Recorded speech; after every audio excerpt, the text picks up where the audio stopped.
let us know what we can do in those two senses and exactly what you guys are doing and looking for. Yeah, sure. So the food bank that we set up at Someone's Son came about, like, once we had kind of settled our staff and quelled the fear and said, hang on, everybody can have food here. And then we were seeing the availability of product and just the excess of product that was flooding all over the place.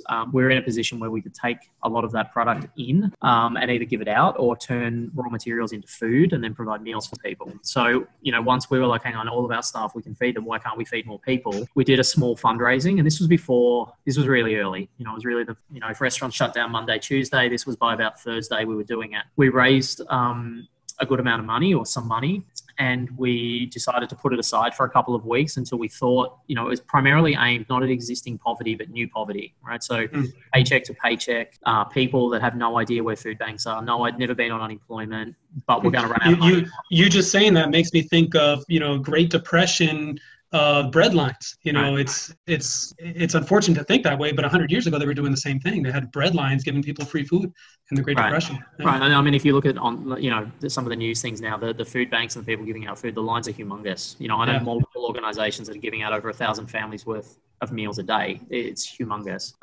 But yeah, anyway, so we set it up. We decided we were going to put it, we didn't think demand and need was going to be for a couple of weeks. Once we'd raised some money, we put it aside. And then what was important for us is that we didn't want to do it where we raised enough money and then blow it all in one big event or one big push. We wanted to spread it out over a period because we thought that the need would be 6 to 8 weeks. And so we, a couple of our chefs worked on menus. We got a food cost. We did a budget. We knew how much money we had. We were working with business leaders, the several of the city's commissioners we were working with, and they put in money personally to help it and underwrite the program. And so we had a certain amount.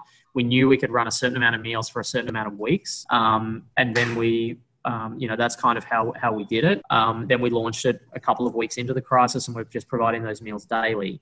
We partnered with the Coral Gables Community Foundation, who's administering the receipt of any donations. And then we were able to donate because we were doing grocery and we're doing family meals. We're doing it as a team. We decided that facility would be available for the food bank, and we donated it, and that our staff to run it would be donated. And so the staff get paid by us, and we prepare all of those meals. And then what that's enabled us to do, that along with, donated product, really cheap product, we've been able to stretch that money out really significantly. So, we were budgeting $1.50, $2 a meal when we started. To date, the meals are coming out under $1 per meal with, kitchen, chef prepared, really tasty stuff that's available every day for pickup. So, anyone that wants to support, it's donations to the Coral Gables Community Foundation.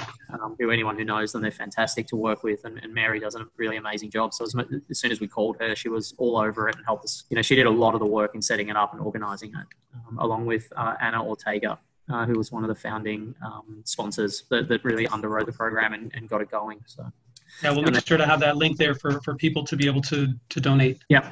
And then now there's, we had a bunch of donated product. A friend of a friend lent us a warehouse, so we were able to take in a ton. Tons and tons of product when it was all the perishable stuff that was overflow. And then we partnered with 6 or 8 local charitable organizations that would come in SUVs, in trucks, in whatever, and pick up produce and then take it out and feed people. So that sort of happened for 3 or 4 weeks. And then now we're working with organizations, all kinds of different. Some are raising money, and then, we're doing affordable meals for healthcare workers, or there's churches and other charitable organizations that are feeding people. So they might have donated produce, and then we help them source protein.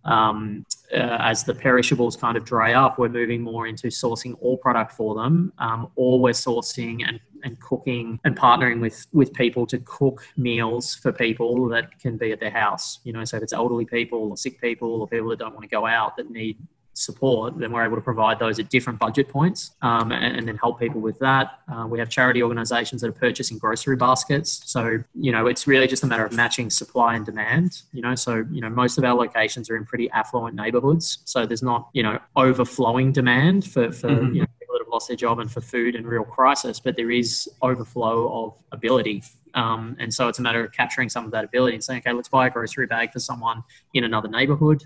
So there's a lot of that happening. And then we're about to launch, so we're calling those care packages. And so where people are underwriting care baskets and then either giving them out for people they know. So, we have a church, a local church that has, 20 or 30 families they know of that are in need. So they raised the money to purchase 20 or 30 grocery baskets. They did it quite easily and then gave out those grocery baskets to those families. And so then that has expanded into other areas. And we're about to launch a subscription service as well, where a percentage of each weekly commitment that we get from people goes to the food bank, so they can help other people there whilst getting basic sort of needs. And the reason for that, like all through this process, we've been sort of preaching a win-win-win scenario, right? So there's this humongous need from supply chain suppliers and farmers to move product that would have otherwise gone to restaurants, cruise ships, and hotels.